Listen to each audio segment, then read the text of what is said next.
Yo, welcome to another episode of HN What's Your Say? The #1 listening show, where we discuss real issues with real people like you. While the Surviving R. Kelly docuseries is now popular for people emerging from the shadows and uniting their voices against singer R. Kelly, celebrated as the greatest R&B singer of all time, not much has been done to throw enough light into the way these people were actually brought together by show executive director Hampton. We spoke a little about how John Legend made the decision to become the only celebrity artist to take part in the Lifetime channel series, but how was he approached by Hampton is still unraveled. It turns out Hampton actually did a bit of arm twisting, in acts that someone could easily term as blackmail, to get some of the participants on board and testifying.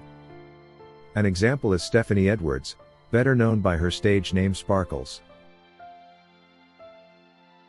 Sparkles is an American R&B singer. She began her career in 1998 as a backup singer for fellow Chicago native, R. Kelly, and is best known for her debut single Be Careful.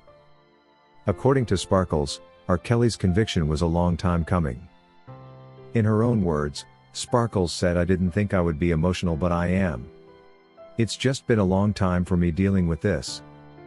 On the other hand though, I am feeling a little sad because Robert Kelly is my ex-mentor, and what he did was just a punch to my chest," she said.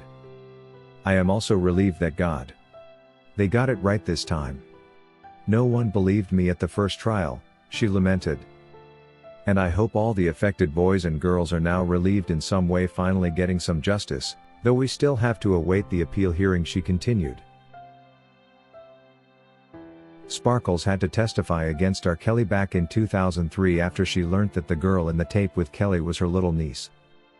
However, her niece made a no-show in court and is said to have been seen on a cruise with her family, hundreds of miles away at the time she was expected to be in court. According to Sparkles, remaining firm with her allegations against R. Kelly caused her to lose her family and entire career, and that being blacklisted from the music industry saw her go homeless at some point. "My career was shattered," she said. According to her, "Before my testimony, everyone loved Sparkles and people called me Diana after Diana Rose.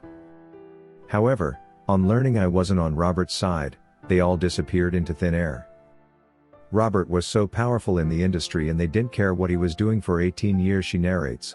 She says during this period she only managed to put out a few private shows that only made her a few dollars and had to crush at her friend's house for a roof on her head. But how exactly did she end up participating in the Surviving R. Kelly docuseries? According to sources, Sparkles first turned down the invite by Hampton. But Hampton has her own way of twisting arms and getting people to do the things she wants them to do. According to Sparkles, suggested to her she either takes part in the series, or her story will be featured anyway and narrated by someone else on her behalf as accurately as possible. Threatening to narrate her story irrespective of whether she took the stand made Sparkles come out in fear of public opinion, she says. "What will people say if I am not a part of this?" she thought to herself. She probably felt the need to create consistency with her 2008 story, and like that, she found herself on the Surviving R. Kelly series. Many people that have come to learn this now doubt Sparkles' story even more. They wonder why she was so afraid of possible inconsistencies in Hampton's narration, if she knew well the things she said in 2003 were the truth, and nothing else but the truth. Did she think someone was gonna lie on her, or that what people actually knew was different, and would cause suspicion she could have been lying on certain things back in 2003?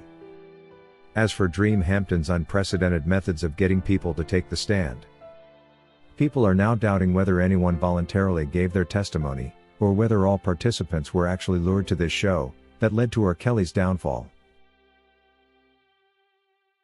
First was John Legend, who stated that he only participated because Hampton is his close friend he would never let down, and likely missing out the part of being in utter competition with R. Kelly, a fact that could have made him more than glad to take him down.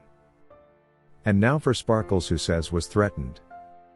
Her story would be narrated in her absence and in fear of story discrepancies, decided to go defend her 2003 claims.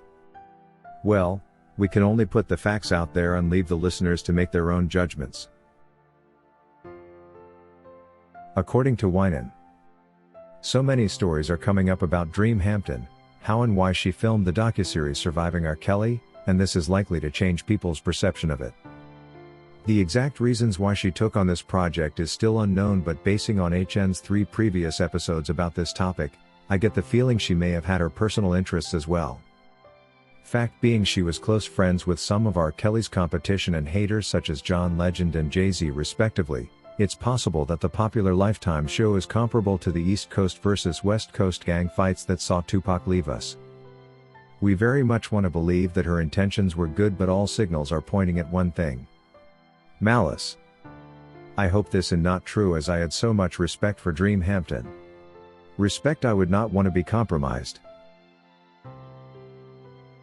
According to Sebastian, I still don't understand what could have happened along the way that tilted the 2003 case verdict, and saw the September 28, 2021 guilty verdict set in.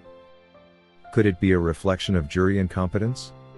How can the same court of the United States of America have 2 different verdicts for the same case, and same person? How can charges that were once dismissed be returned after 2 decades? In any case, this world has always been full of surprises.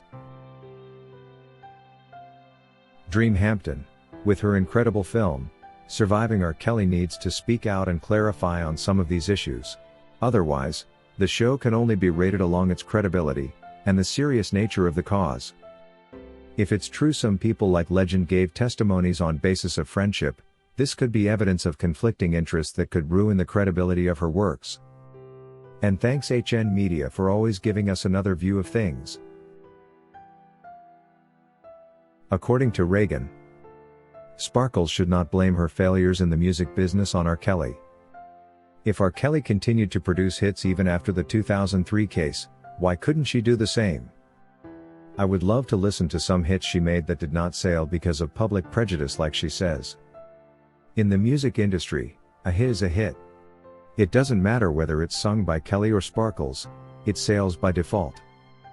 I suggest she gathers herself from self-pity and returns to work with focus this time. When you get distracted by rumors, this is how you end up. The explanation is simple: R. Kelly made you great, and you paid him back with accusations. So he dropped you, and now you blame it all on him. Own up, Sparkles. Own up. That is all we had for you today on HN What's Your Say? To keep updated whenever we post a new video, subscribe to this channel now. Also remember to hit the bell icon and enable notifications. And feel free to share your opinions with us in the comment section below, and let us know if you would like us to publish your views in our next release. We value all our subscribers' opinions.